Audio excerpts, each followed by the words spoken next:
it's one thing to talk about inclusion. It's one thing to frame and posture around it organizationally.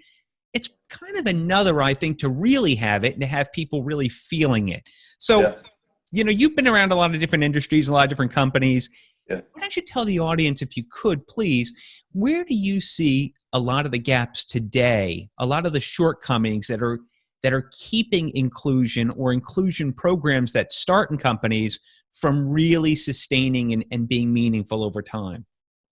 Sure. And I think the answer to that question probably lies within the organization and the way they are approaching diversity and inclusion. I think, one of the things that we are seeing right now is a lot of companies and organizations responding to the recent events that we've all been watching unfold, the injustices that we've all been seeing, on the news every day.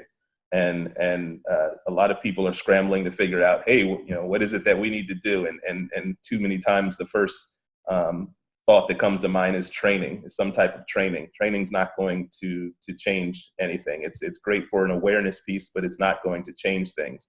A lot of D&I practitioners are put in this place now and don't have the resources in order to fully execute on these things.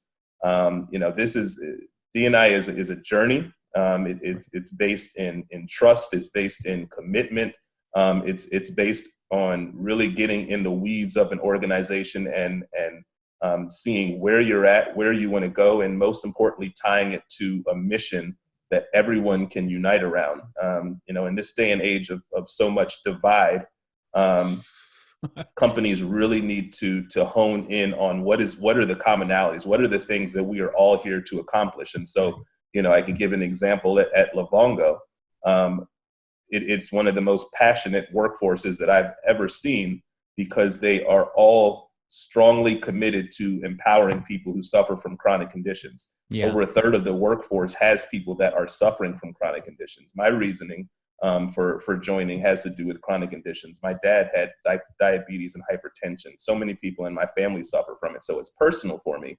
And so therefore it's made it easy for us to understand that when we're talking about empowering people with chronic conditions, that means everyone, right? And there's undeniable data out there that shows, the disparities that exist for underserved communities. COVID has reminded us of how African Americans and Hispanics suffer so much from these chronic conditions, so much more than other demographics. And so it's simply so easy for us to, truly, unite around a common mission and understand where inclusion plays into that. I mean, also there's an accountability piece. It's one thing for people to say, hey, this is what we're committed to. This is what we stand by. It's another to base their performance, on how well they actually are acting on it, and whether or not they are putting in place the things that are necessary in order to be inclusive, in order to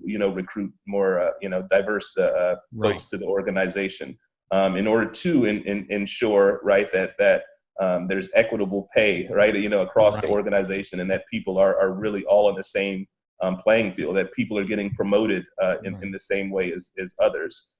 So there's a number of things that that are lacking in some organizations, and why they may not be able actually realizing the goals that they say they want to achieve around inclusion. But again, I think it varies based on the organization, where they are, and really their commitment to what they want to achieve through diversity and inclusion.